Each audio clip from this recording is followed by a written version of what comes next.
आज हम आप लोगों को कोऑपरेटिव कैटलॉगिंग के बारे में बतलाएंगे। कोऑपरेटिव कैटलॉगिंग, जिसे हम हिंदी में सहकारी सूचीकरण कहते हैं। तो आइए हम लोग इसके बारे में जानें। तो फ्रेंड्स, आज का युग सहकारिता का युग है और सहकारिता हमारे जीवन और क्रियाकलापों में व्याप्त हो गई है।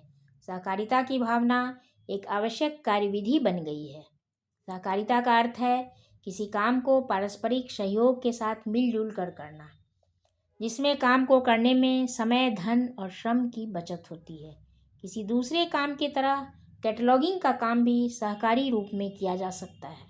सहकारी सूचीकरण का अर्थ है विभिन्न स्वतंत्र पुस्तकालयों द्वारा अपने लाभ के लिए और प्रयोग के लिए सूची के संकलन एवं निर्माण कार्य में सहयोग प्रदान करके उसे संपन्न करना। अब हम लोग देखें कि सहकारी सूचीकरण के लिए कौन कौन से एसेंशियल एलिमेंट्स हैं, अर्थात कौन कौन से आवश्यक तत्व हैं। तो पहला आवश्यक तत्व है सेम कैटलॉग कोड।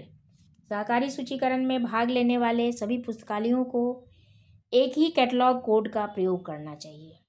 दूसरा आवश्यक तत्व है सेम क्लासिफिकेशन स्कीम। सहकारी सूचीकरण के लिए आवश्यक है कि सेम क्लासिफिकेशन स्कीम का प्रयोग किया जाए। तीसरा आवश्यक तत्व है यूज़ ऑफ कार्ड फॉर्म। सहकारी सूचीकरण के लिए यह भी आवश्यक है कि सभी शामिल होने वाले पुस्तकालय को पत्रक स्वरूप का ही प्रयोग करना चाहिए। इसका चौथा आवश्यक तत्व है standard size of the card. सहकारी सूचीकरण के लिए यह आवश्यक है कि इसमें प्रयोग किए जाने वाले सूची पत्रक का आकार प्रमाणिक होना चाहिए, ना कि अलग अलग। इसका पांचवा आवश्यक तत्व है लेजिस्लेशन।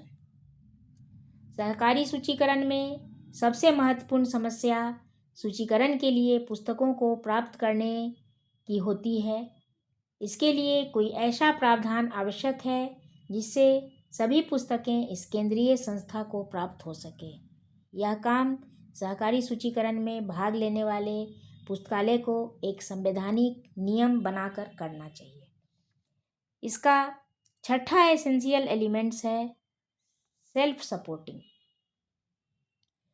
इस योजना में सूचीकरण के कार्य में जो भी खर्च हो वह सूची पत्रकों के बिक्री से अवश्य प्राप्त हो जाना चाहिए, नहीं तो यह योजना असफल मानी जाती है, क्योंकि यह सेल्फ सपोर्टिंग है।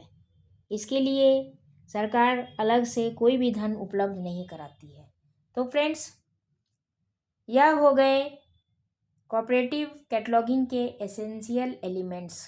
तो आज हमने आप लोगों को बतलाया कोऑपरेटिव कैटलॉगिंग के बारे में। हमने यह बतलाया कि कोऑपरेटिव कैटलॉगिंग क्या है और उसके कौन कौन से एसेंशियल एलिमेंट्स हैं।